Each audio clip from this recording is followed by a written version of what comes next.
dari Ibnu Abbas radhiyallahu an, Abdullah bin Abbas telah berkata, bersabda Rasulullah SAW, setan itu senantiasa hinggap di hati anak Adam.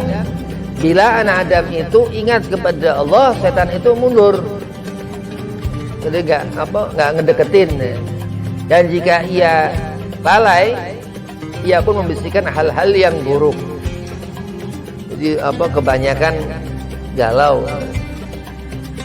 Dari Abu Hurairah radhiyallahu an, ia berkata, telah bersabda Rasulullah, bersabda Nabi Muhammad SAW, bila sholat telah diseru, azan, dikumandangkan dengan azan, maka bersegeralah setan, maka larilah setan dengan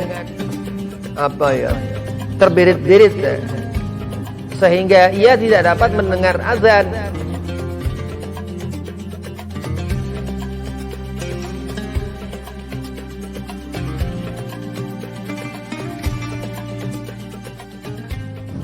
Assalamualaikum warahmatullahi wabarakatuh. Alhamdulillah wassalatu wassalamu ala Rasulillah Sayyidina Muhammad bin Abdillah sallallahu alaihi wasallam wa ala alihi wa sahbihi wa mawalah. Wala haula wala quwata illa billah, amma ba'd. Qala Allah Ta'ala fil Qur'anil Karim, bismillahirrahmanirrahim, fadhkuruni adzkurkum washkuruli wala takfurun. Wa qala aidan, innallaha wa malaikatahu yusalluna 'alan nabi ya ayyuhalladzina amanu sallu 'alaihi wa sallimu taslima. Allahumma salli wa sallim wa barik 'alaihi wa ala alihi. Qala Rasulullah sallallahu alaihi wasallam, man ahya sunnati faqad ahabbani wa man ahabbani kana ma'i fil jannah. Alhamdulillah, puji syukur kehadirat Allah Subhanahu wa taala. Ba'da asar membaca ratib Al-Habib Umar bin Abdurrahman Al-Atas, mudah-mudahan Allah limpah curahkan keberkahan Barakah Al-Habib Umar bin Abdurrahman Al-Atas wa Syekh Al-Libaras. Salawat seiring salam kita haturkan keharibaan junjungan seluruh alam Nabi Muhammad sallallahu alaihi wasallam. Memandang Rasulullah, menghadirkan Nabi Muhammad, mendengar apa al-ilmu yang dikatakan setiap hari, yang mengisi hati, yang dikatakan akan menjadikan keberkahan kepada diri. Dari mana? Dari dikatakan sunnah Nabi Muhammad SAW. Mudah-mudahan Allah berikan kita sesaat nanti di akhirat pertemuan mewajah halir Rasul, bisa memandang wajah Nabi, mendapat syafaat kanjeng Nabi Muhammad. Amin ya rabbal alamin. Yang pertama, Al-Fakir Kharmati Ustaz Yusuf Bazari, mata'an Allah betuli hayatih, mudah-mudahan panjang umur, sehat afiah, dikabul hajat. Dan antum santri mudawamah, mudah-mudahan berkah manfaat ilmu, sehat afiah, digabul hajat, dipanjangkan umur, dimudahkan segala urusan. Nyambung lagi ngaji kitab Al-Ghirtas Syarah Ratib Al-Atas, kitab yang menjelaskan tentang ratib yang dibaca, yang dikarang Al-Habib Ali bin Hasan bin Abdullah bin Husain bin Umar bin Abdurrahman bin Aqil Al-Atas, sahibur ratib, sahib kitab Al-Ghirtas ini Ali bin Hasan Al-Atas. Ngejelaskan ini tentang zikir yang pertama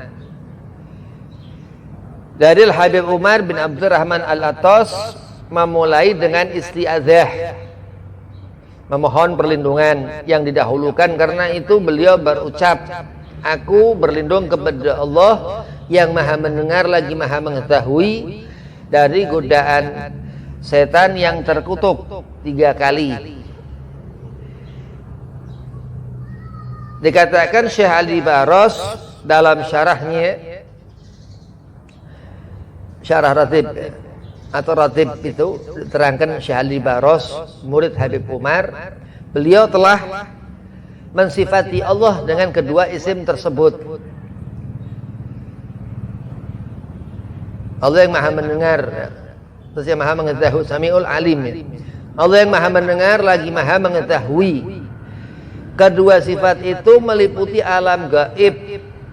Ya Allah ngedengar apa yang di alam yang enggak hanya di alam zahir ya, di alam nyata tapi juga di alam gaib, dan yang maha mengetahui, Samiul Alim. Dan alam kenyataan, karena jadi kedua sifat itu meliputi alam gaib dan alam zahir, alam kenyataan. Karena isim zat yang maha mengetahui asmaul husna ya, memperjelas isim yang paling agung di alam gaib. Jadi enggak sekedar ada dunia ini atau yang dilihat mata nih, yang didengar telinga, ada yang di alam yang lain begitu. Kemudian ia berkata,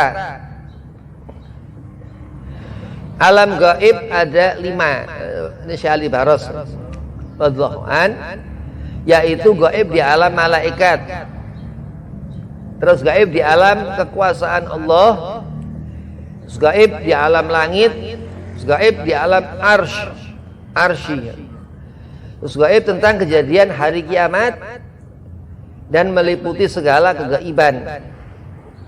Dan tampaklah yang maha mendengar berada di atas semua rupa dan makna dan apapun yang diliputi oleh itu, atas hal-hal yang tampak jelas. Semua asma'nya mengenai sifat-sifat Allah akan terungkap dengan bukti-bukti ciptaannya secara menyeluruh. Beliau berkata, adapun setan adalah makhluk yang cerdik mengenai urusan-urusan yang halus dan yang kasar. Dia jauh dari rahmat Allah dan selalu menimbulkan fitnah dan bencana, dan adalah yang terusir dari sisinya, dari rahmat Allah. Dia berada dalam posisi terhina dan terkutuk, dan kita mohon dijauhkan dari kejahatan-kejahatannya, sifat syaitan, dari tipu dayanya, bujuk rayunya, dan pancingan-pancingannya lewat hati. Ya, setan bisa ngerti hati, bisa ngomong dengan hati. Maka kalau orang diam sendiri, ngelamun apa segala macam, gerak nih hatinya, nanti ketemu setan. Pembahasan mengenai permohonan perlindungan dari setan yang terkutuk sesuai petunjuk Al-Quran.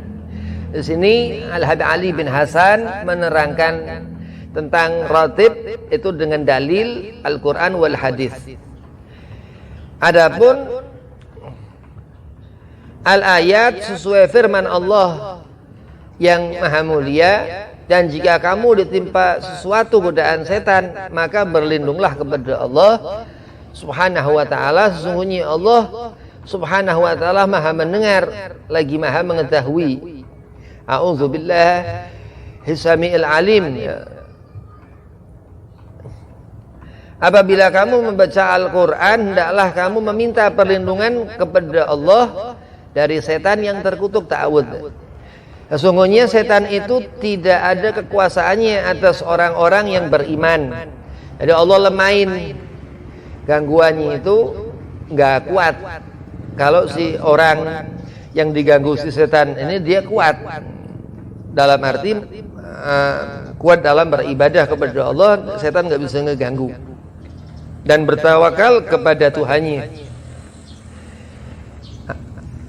Sesungguhnya setan itu tidak ada kekuasaannya atas orang-orang yang beriman dan bertawakal kepada Tuhannya. Orang selalu berserah kepada Allah. Garis besar ini orang ini enggak menyekutukan Allah, enggak orang yang syirik. Dan katakanlah, ya Allah, ya Tuhan, aku berlindung kepada Engkau dari bisikan setan, dan aku berlindung pula kepada Engkau Ya Allah, ya Tuhanku, wahai Tuhanku, dari kedatangan mereka kepadaku. Al-Quran Surah Al-Mu'min ayat 97 sampai dengan 98. Dan apabila kamu membaca Al-Quran, saya kami adakan antara kami dan orang-orang yang tidak beriman kepada kehidupan akhirat suatu dinding yang tertutup. Jadi gak selalu setan ya yang buruk di dunia ini, tapi ada dari bangsa manusia ini. Itu di situ dia punya sifat, golongan itu sifat syaitaniyah, kesetanan bahasa begitu. Dan orang-orang yang tidak beriman kepada kehidupan akhirat suatu dinding yang tertutup, Allah bentengi. Ketika seorang dia berlindung kepada Allah, nih orang yang iman, dia Allah batasi dari segala kejahatan lah ini dan itu. Naam. Al-Quran surah Al-Isra ayat 45 telah berkata sebagian ulama bahwa firman Allah Ta'ala sampai firmannya 1:40 dan firmannya Allah Ta'ala, jika mereka berpaling dari keimanan, maka katakanlah, cukuplah Allah bagiku, tidak ada Tuhan selain Dia, hanya kepadanya aku bertawakal, dan Dia Tuhan yang memiliki arsy yang agung. Al-Quran surah At-Taubah ayat 129. Kedua ayat ini adalah untuk mengusir bangsa jin dan setan yang terkutuk, serta untuk membuat mereka takut, ya, takut kalau mati nggak bisa, karena setan kalau mati hidup lagi sampai kiamat. Jika engkau menulis ayat tersebut untuk orang yang sedang ketakutan dari khayalan-khayalan yang merusak jiwa, jadi karena ngelamun kebanyakan galau, akhirnya kesetanan, ini kudu diru'yah lah. Maka khayalan-khayalan itu akan lenyap dengan sendirinya atas pertolongan Allah Subhanahu wa Ta'ala. Jika ditulis ayat tersebut tadi, ya At-Taubah, yang bersumber dari hadis. Adapun al-hadis sesuai pada sabda Nabi SAW adalah dari Ibnu Abbas radhiyallahu an. Abdullah bin Abbas telah berkata, bersabda Rasulullah SAW, setan itu senantiasa hinggap di hati anak Adam. Bila anak Adam itu ingat kepada Allah, setan itu mundur, jadi nggak ngedeketin. Dan jika ia lalai, ia pun membisikkan hal-hal yang buruk. Jadi kebanyakan galau. Dari Abu Hurairah radhiyallahu an, ia berkata, telah bersabda Rasulullah, sabda Nabi Muhammad SAW, bila salat telah diseru, ya, azan, dikumandangkan dengan azan, maka bersegeralah setan, maka larilah setan dengan terbirit-birit, sehingga ia tidak dapat mendengar azan. Ya, orang niat ngerjakan sholat, dengarkan azan. Pas azan ini dikumandangkan, setan ini lari. Ketika sholat 5 waktu, azan dikumandangkan. Dan bila iqamah telah dilakukan, maka datanglah ia lalu membisikkan antara orang itu dengan hatinya. Terus datang lagi di setan, maju mundur setan. Ia setan itu berkata, ingat itu, ingat ini. Sedang sebelumnya ia tidak mengingatkannya, sehingga orang itu tidak mengetahui lagi sudah berapa rakaat ia sholat. Ngeganggu setan ketika kita ngerjakan sholat ini, setan ngeganggu. Telah meriwayatkan Al-Imam Ahmad dan Tabrani dengan sanad yang kuat bahwasanya Nabi SAW telah bersabda, setan adalah serigala, binatang buas bagi manusia, seperti halnya serigala bagi kambing. Dia akan makan, ya, binatang ini predator, ya. Dia memakan binatang-binatang yang gebuas. Ia akan menerkam kambing yang terpencil, Karena itu janganlah kamu sekalian bercerai-berai dan hendaklah kamu berjamaah di masjid. Nah, jadi mengumpul-ngumpulin pahala. Jangan jadi orang gak ngerti sama sekali ibadah, tapi cari. Nah, karena dengan begitu nih setan ini jauh. Dalam riwayat lain, setan itu akan datang pada seseorang dari kamu sekalian dalam segala urusannya. Ya, dia punya kebutuhan ini setan. Ya, kebutuhan pertama setan ini, iblis laknatullah ini, untuk memasukkan kita, mentok dia tuh untuk masuk ke dalam neraka. Nauzubillah min dzalik. Sehingga ketika ia sedang makan, karena itu jika sesuap makanan yang jatuh, maka bersihkanlah kotorannya lalu makanlah ia. Dan tidaklah ia meninggalkannya untuk setan. Nah, jadi riwayatkan ada beberapa orang nih ahli jin, dia punya jin ngikutin. Itu makanannya itu dari riwayat itu makanan sisa tuh. Jadi kalau kepengen jadi orang ahli jin begitu tuh, makannya jin itu sebangsa setan dari api, jin setan sama itu dia makan ada riwayat dari makanan sisa majikannya begitu. Telah berkata Al-Imam An-Nawawi dari Ibn Sunni dan lainnya dari para ulama dengan sanad mereka dari Ma'gal ibn Yasar radhiyallahu an dari Nabi SAW yang bersabda, barang siapa yang mengucapkan di waktu pagi 3 kali, aku berlindung kepada Allah yang maha mendengar lagi maha mengetahui dari godaan setan yang terkutuk, dan mengucapkan 3 kali ayat dari surah Al-Hasyr, maka Allah akan mewakilkan kepadanya 70.000 malaikat yang akan memohonkan rahmat baginya hingga sore hari, dan jika ia mati pada hari itu maka ia akan mati sebagai syahid. Ya. Mati syahid ini mati di atas husnul khotimah. Mati dalam keadaan apa? Nah, ini ada mati maqam yang mendapatkan mati syuhada. Dan barang siapa yang mengucapkannya di waktu sore, maka ia pun akan mendapatkan kedudukan seperti itu pula. Jadi dibaca sore ba'da asar, ya, terutama dalam ratib, ya, dalam ratib. Terus ba'da subuh gitu, atau pagi. Maka dikatakan itu zikir pagi dan petang, zikir pagi sore. Ngawal kan, karena pada subuh nih langsung setelah salam, subuh udah pagi ya. Terus sore nih ba'da asar nih udah masuk huruf syam, udah nggak ada matahari. Rahasia mengenai jumlah dan bacaan akhir surah Al-Hasyr sebelum membaca ratib nanti disambung bulan depan. Nah, 70.000 malaikat. Manusia ini jumlahnya sepersekian ribu dibanding malaikat.